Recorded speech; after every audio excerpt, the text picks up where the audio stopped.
Hey everyone, welcome back to my channel.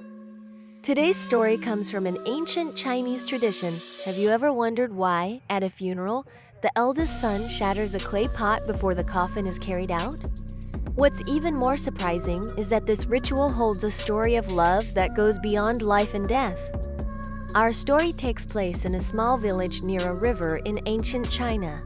There lived a farmer who married a woman from a neighboring village.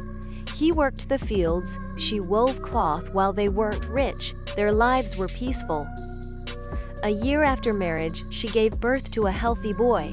But not long after the boy's first birthday, the mother fell seriously ill and passed away. The father now had to raise the child alone, tending the crops. Caring for his son, it was too much. Seeing his struggle, a village elder helped arrange a new marriage. The new wife came from a village across the mountains. From the moment she entered the household, she treated the boy as her own. Life was hard back then. She would rise before dawn every day to spin thread and weave cloth, selling it for food.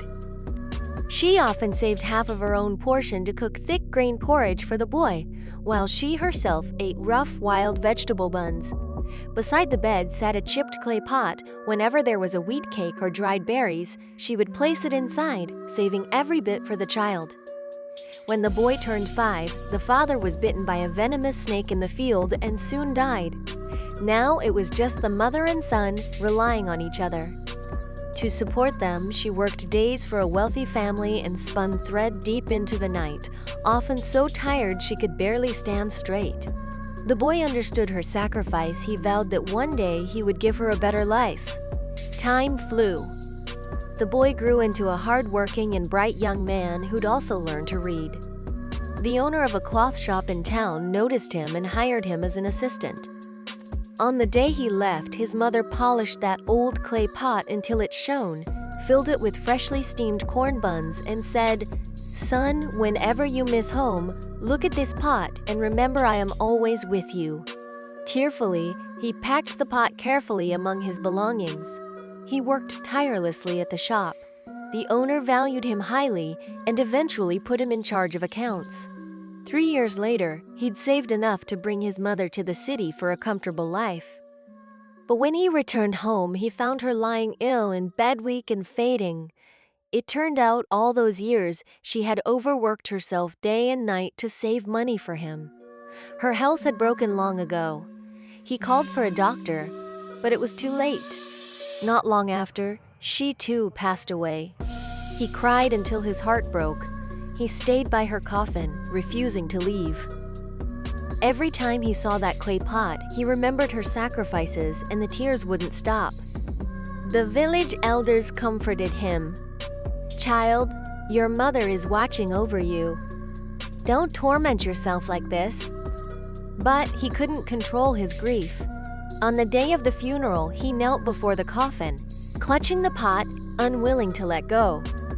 As the pallbearers lifted the coffin to leave, he trembled, weeping uncontrollably. Then suddenly his hands shook, and crack! The pot fell and shattered into pieces. But something strange happened. As the pot broke, he felt a release. His body relaxed. His tears slowed. He stood up, wiped his eyes, and from that moment on, never cried that way again. The villagers believed that the pot symbolized all the hardship the mother endured in life. Shattering it was like releasing her from suffering, freeing her spirit to move peacefully into the next life. It also meant her son could finally let go and begin healing.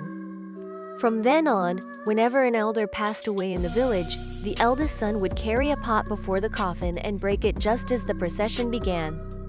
Gradually, this became a custom known as shuai lao pen, smashing the old pot.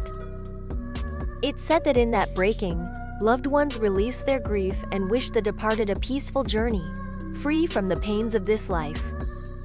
Even today, some regions in China still practice this ritual.